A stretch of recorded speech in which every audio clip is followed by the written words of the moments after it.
Halo semuanya, selamat datang di podcast Triple P, Bincang-Bincang Bersama.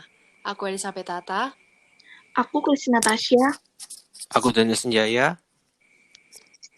Jadi hari ini kita akan membahas hal yang lagi nge-hype banget di media sosial. Entah Instagram, Twitter, atau media sosial lain. Ada yang tahu nggak sih itu apa? Ada yang tahu nggak? Nah, pada kali ini kita akan membahas tentang salah satu perusahaan asal Korea Selatan yang dituding melakukan pembakaran ilegal di salah satu hutan Papua. Nah, berhubung kita mau membahas kebakaran hutan di podcast kita udah ngedatengin narasumber. Kita sapa dulu yuk narasumbernya. Hai Tantri. Halo semuanya. Nah, narasumber kita ini seorang perempuan cantik. Dia kelas 2 SMA, dia peduli juga pada lingkungan. Nah, jika biasanya yang terkait dengan Korea Selatan adalah selebritis K-pop, kali ini justru yang sedang hangat dibicarakan malah terkait dengan kasus pembakaran ilegal. Seperti yang telah kita kutip dari berita inibaru.id, Korindo Group, perusahaan asal Korea Selatan, dituding menjadi penyebab kebakaran hutan Papua.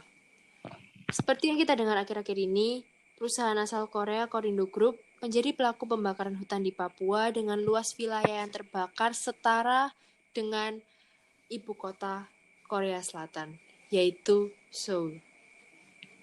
Banyak warganet yang heboh dengan kasus ini karena luas hutan yang dianggap sengaja dibakar mencapai 57.000 hektar, berada di wilayah Boven serta Merauke.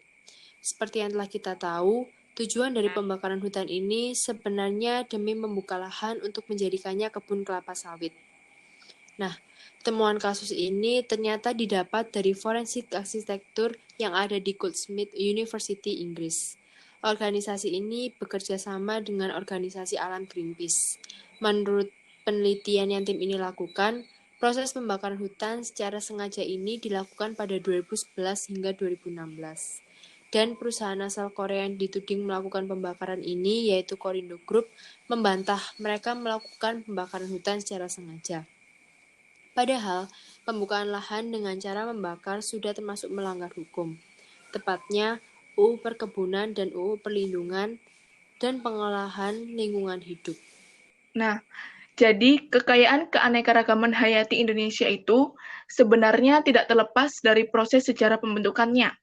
Sebelumnya, sumber daya alam di Indonesia ini telah dijajah oleh banyak negara asing. Banyak dari kekayaan alam itu tidak bisa dikelola sendiri untuk mensejahterakan rakyatnya, hingga banyak penduduknya hidup dalam keadaan miskin. Nah, setelah kita kutip dari kasus yang tadi telah dijelaskan, ada beberapa pertanyaan nih mengenai kondisi sumber daya alam Indonesia di zaman dulu. Kita akan bertanya ke salah satu narasumber kita. Pertama, kenapa sih Indonesia dari dulu selalu dilirik negara luar hingga dijajah? Kekayaan sumber daya alam bangsa Indonesia paling diincar yaitu rempah-rempah seperti lada, cengkeh, dan biji pala. Memang bagi rakyat Indonesia, rempah-rempah memang tidak terlalu bernilai ketimbang emas, intan, dan berlian. Tetapi bagi bangsa-bangsa Eropa di awal abad ke-16, rempah-rempah yang dianggap produk penduduk setempat tidak bernilai itu seharga dengan emas, intan, dan berlian. Tetapi setelah selesainya penjajahan itu, tidak ada negara asing yang sudah seenaknya mengambil kekayaan sumber daya alam Indonesia. Tetapi sebenarnya, walaupun Indonesia itu sudah bebas dari penjajahan, ternyata tanpa kita sadari, masih banyak negara-negara asing yang menjajah sumber daya alam Indonesia. Salah satunya yaitu kasus pembakaran hutan yang diduga dilakukan secara sengaja yang terjadi di Papua pada periode 2011 sampai dengan 2016. Kasus kebakaran hutan ini diangkat kembali karena Greenpeace menemukan bahwa titik kebakaran terjadi secara teratur dan diduga disengaja oleh anak perusahaan Korea untuk memperluas lahan kelapa sawit.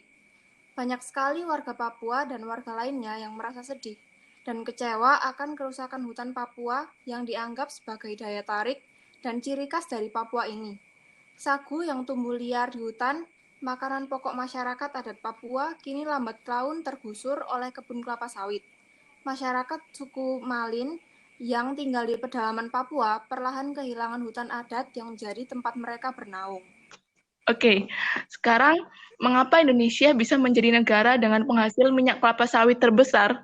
Aku tahu nih kenapa Indonesia bisa menjadi negara yang menghasilkan kelapa sawit terbesar. Ada 3 faktor yang aku tahu dari beberapa literasi yang aku baca. Yang pertama, karena Indonesia memiliki lahan yang luas yang mendukung penanaman kelapa sawit.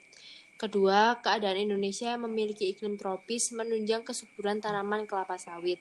Yang ketiga, kemampuan benih unggul sawit yang diproduksi sendiri memiliki tingkat produktivitas hasil panen yang tinggi. Jadi gitu teman-teman, kenapa Indonesia bisa menjadi negara penghasil kelapa sawit terbesar sejauh ini.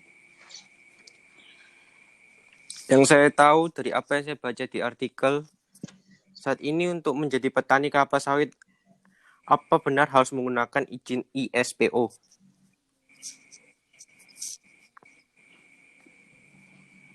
Dari pertanian kelapa sawit ini, sebenarnya diperlukan mengenai izin untuk melakukan pertanian.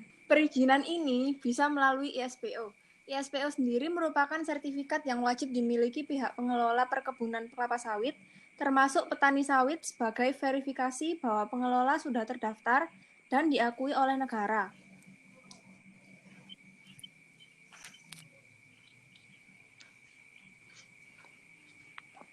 Jadi berarti kalau kita mau jadi petani itu, kita mau menanam sawit, kita memerlukan izin yang ISPO itu ya? Iya, karena ISPO itu sudah mencangkup pengelolaan serta pengembangan perkebunan kelapa sawit sesuai prinsip dan kriterianya. Tapi yang aku tahu sih, banyak petani sawit yang belum terdaftar ISPO. Jadi ada baiknya menurut aku, pemerintah lebih banyak melakukan edukasi terhadap para petani sawit maupun perusahaan-perusahaan besar agar mereka bisa menjaga lingkungan dengan baik meskipun kita memanfaatkannya untuk memenuhi kebutuhan kita sehari-hari. Betul sekali, para generasi muda yang akan menjadi tombak bangsa ini wajib untuk lebih peduli kepada alam dan lingkungan Indonesia. Minyak nabati memang hal yang sangat diperlukan dalam kehidupan sehari-hari kita. Minyak kelapa sawit juga adalah minyak yang paling efisien untuk digunakan dalam kehidupan sehari-hari. Namun, cara kita untuk tetap berdampingan dengan alam adalah dengan mengurangi dan menggunakan minyak nabati seefisien mungkin. Selain itu, untuk mengajak mereka lebih peduli pada lingkungan, bisa dengan promosi melalui media sosial, dengan tema ataupun penyajian yang menarik, akan membuat para generasi muda itu tertarik untuk lebih peduli dengan alam kita. Ternyata sumber daya manusia itu berpengaruh loh terhadap pengelolaan sumber daya alam di Indonesia. Nah, sekarang kita tanya lagi nih ke narasumber kita. Apakah sumber daya manusia yang rendah ini menjadi salah satu faktor atau pengaruh?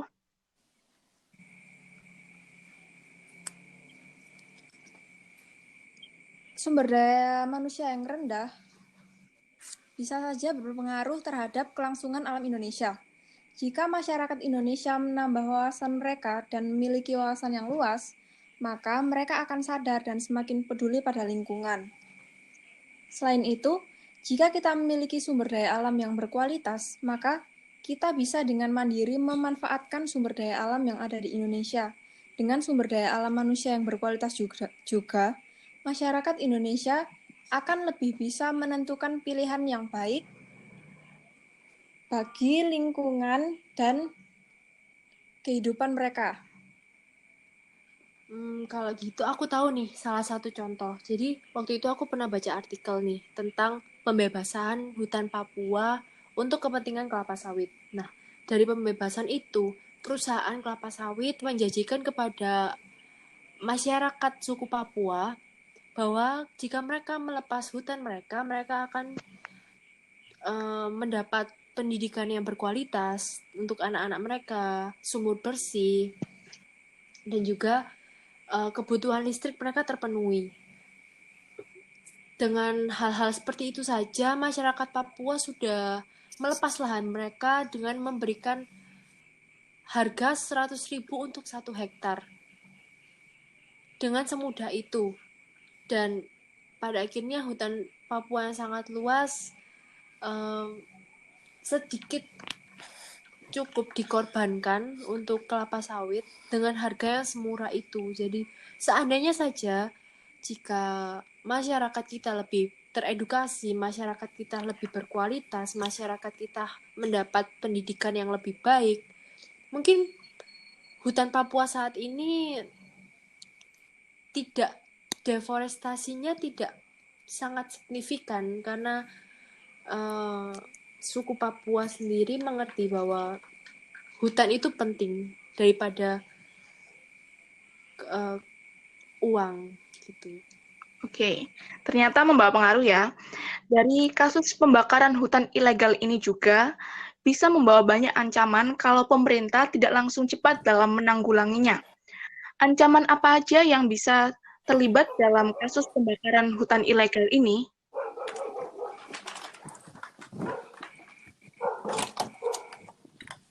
Salah satunya ancaman di bidang pertahanan dan juga keamanan. Kalau pemerintah tidak tegas dalam mendisiplinkan petani-petani sawit maupun investor-investor besar yang ada di Indonesia, ketahanan dan keamanan Indonesia bisa terancam. Kalau pemerintah tidak tegas, mereka seenaknya saja mengeksploitasi sumber daya alam yang ada di Indonesia ini. Bisa-bisa Indonesia ini dijajah seperti dahulu, karena kita terlalu mengabaikan kedisiplinan. Menurut saya, ada beberapa oknum yang memang tidak diajak bekerja sama agar mempermudah mereka dalam melakukan pelanggaran-pelanggaran hukum demi kepentingan pribadi. Contohnya, salah satu perusahaan mau melakukan perluasan lahan.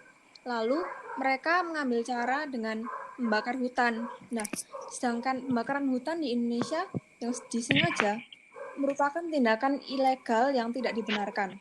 Namun, pihak-pihak terkait yang bisa membawa kasus ini ke ranah hukum malah disuap agar tidak membawa kasus ini ke ranah hukum.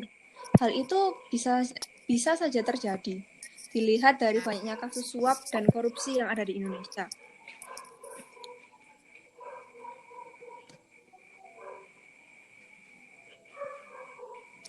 Nah, setelah kita tadi secara logis, secara logika tentang kebakaran hutan dan dampak-dampaknya ya. Sekarang kita akan membahas dampak-dampak pembakaran hutan secara ilmiah. Jadi sekarang kita akan bahas dampak secara kimia bersama narasumber kita,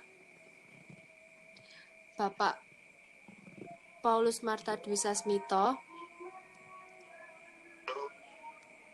Halo, Pak. Halo, selamat malam. Selamat malam. Jadi kita mau tanya-tanya nih seputar dampak pembakaran hutan secara kimia. Oh, iya. Iya. Ini siapa saja ya? Di sini ada Elizabeth Tata, ada Daniel Senjaya, ada Christina Tasya. Halo Pak, selamat malam. Halo Pak. Oke, selamat malam. Kira-kira apa yang ditanyakan tadi? Iya. Apakah secara kimia pembakaran hutan sangat berpengaruh bagi keberlangsungan hidup manusia dan lingkungan? Iya, tentu saja kebakaran hutan itu dapat berpengaruh dan berpengaruhnya cukup besar bagi keberlangsungan hidup manusia, lingkungan, dan ekosistem yang ada.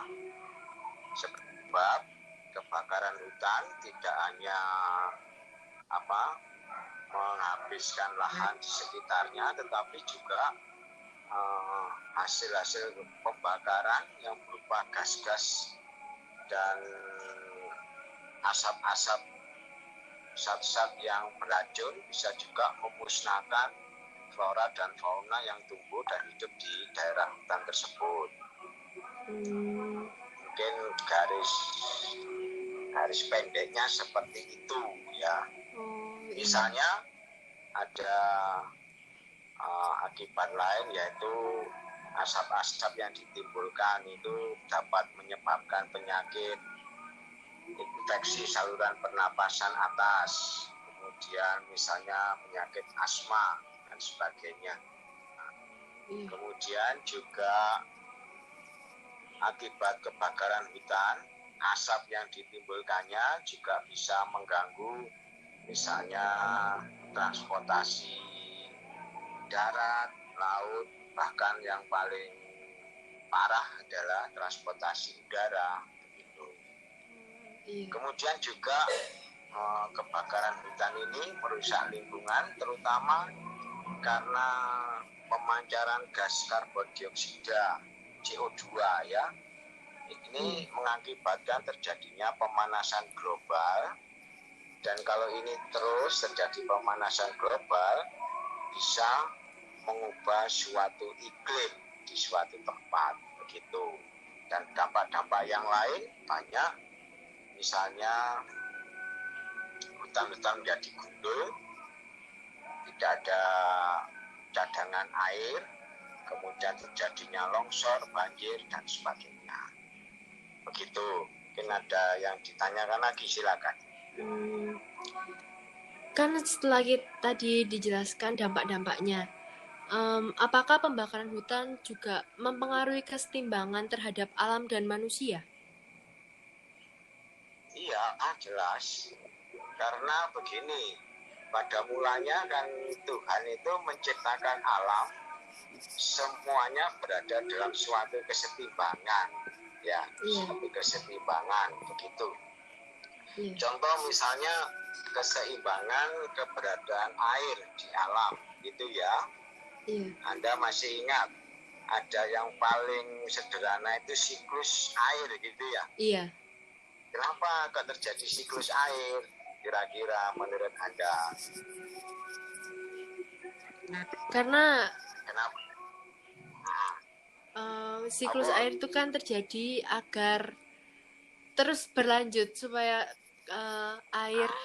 air menguap lalu menjadi awan, lalu turun lagi ke bumi, mengaliri bumi gitu. Nah, jadi itu kan suatu keseimbangan toh. Iya. Jadi air yang dipakai dengan air yang terproduksi lagi, itu kan jumlahnya sama begitu. Artinya yang terpakai dengan cadangan kan sama. Tetapi akibat kebakaran hutan, contoh yang paling sederhana akibat kebakaran hutan, kira-kira menurut Anda dalam siklus air apa ya tadi? Karena hutannya gundul, tidak ada penyerapan untuk cadangan. Oh ya, untuk cadangan air. Iya. Tidak ada cadangan air, sehingga kita tahu bahwa sumber air itu kan dari pegunungan, ya toh? Iya. Dari situ mengalir ke laut. Nah, akhirnya terjadi ketidakseimbangan untuk siklus air. Jadi airnya kurang. Itu salah satu contoh keseimbangan. Kemudian misalnya rantai makanan. Masih ingat ya rantai makanan itu apa ya? Ya masih ingat enggak? Rantai makanan itu. Makanan, jadi satu spesies makan spesies, terus itu kan berputar ya. Iya.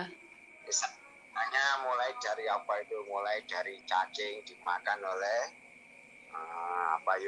burung. Sampai ke tingkat yang tinggi, karnivora, harimau misalnya. Iya. Kemudian harimau mati, terus diuraikan oleh bakteri pengurai. Itu kan berputar ya. Iya. Nah itu supaya seimbang. Tetapi kalau terjadi kebakaran hutan, kira-kira spesies banyak yang mati enggak ya? Iya banyak, karena kan hutannya tanaman, spesies tumbuhan maupun spesies hewan banyak yang mati, sehingga rantai makanan menjadi bagaimana? Terputus. Nah akhirnya menjadi tidak seimbang begitu. Nah ini akibat kebakaran hutan, sehingga menjadi ekosistemnya menjadi tidak seimbang lagi. Ada yang berlebihan, ada yang kekurangan begitu. Iya. Mengerti ya? Mengerti. Kalau misalnya kan yang dari aku baca, Ya. karbon dioksida yang berlebihan itu juga berpengaruh pada tubuh manusia. Maksudnya dalam darah manusia itu kan mengangkut karbon dioksida. Nah, itu juga berpengaruh kah atau bagaimana? Ya, kalau karbon dioksida untuk manusia, dampak langsungnya yang berbahaya kepada kesehatan manusia itu tidak terlalu besar. Tetapi dampak yang diakibatkan oleh karbon dioksida itu adalah pemanasan global. Di pemanasan global ya. Iya. Artinya permukaan bumi menjadi panas, kemudian suhunya naik, terus akhirnya es-es di kutub utara gases-gases mencair, begitu akibatnya nanti terjadi banjir, gitu ya. Iya. Nah, bagi yang kesehatan manusia itu adalah yang berbahaya karbon monoksida. Karbon monoksida. Beda ya, karbon dengan karbon monoksida. Karbon monoksida itu apa ya rumus kimianya? Aku lupa.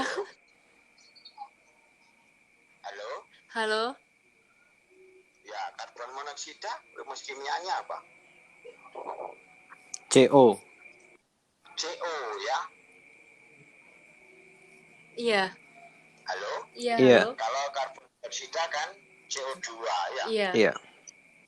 Nah, masalahnya di dalam darah begini, karbon monoksida itu meracuni manusia, jadi bisa mengakibatkan kematian kalau kelebihan monoksida, karbon monoksida. Kenapa? Karena di dalam darah kita mengenal ada yang namanya hemoglobin ya. Iya. Darah merah itu ya. Iya. Nah, hemoglobin itu lebih suka mengikat CO dibanding dengan oksigen yang dibutuhkan oleh tubuh kita. Sehingga kalau ada pilihan antara CO dengan oksigen, maka hemoglobin lebih cenderung mengikat CO, karbon monoksida. Sehingga darah kita itu keracunan oleh karbon monoksida, akibatnya bisa menyebabkan kematian bagi manusia. Begitu untuk yang dampak karbon monoksidanya bagi kesehatan manusia. Oh iya, iya. Oke, mau tanyakan lagi silakan. Sepertinya cukup karena durasinya nggak cukup ini. Oh gitu. Iya. Ya wes. Sudah ini, tapi kita sudah paham dampak-dampaknya. Iya. Terima kasih Bapak Dwi atas waktu dan Oke. kesempatannya. Sama-sama. Ya. Selamat bekerja, semangat terus. Ya, terima kasih. Ya.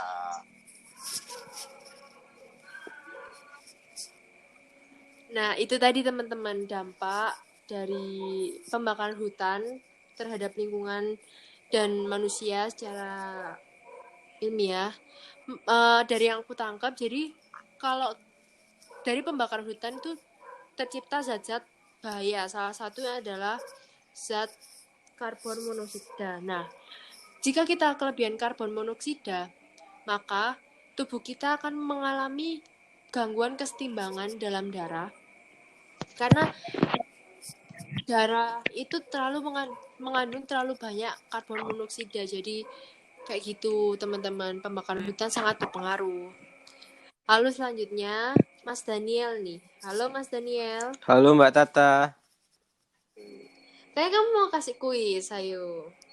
Oke. Deforestasi adalah suatu istilah di mana hutan dialihfungsikan menjadi lahan industri, peternakan, ataupun perkotaan yang kemudian menyebabkan luas hutan berkurang. Berkurangnya luas hutan juga berdampak pada keanekaragaman di dalam hutan. Setiap tahunnya, hutan Indonesia mengalami deforestasi yang cukup signifikan.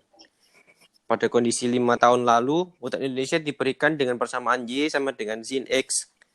Dan saat ini hutan Indonesia mengalami deforestasi yang cukup signifikan menjadi Y sama dengan 1 plus 2 sin 2X.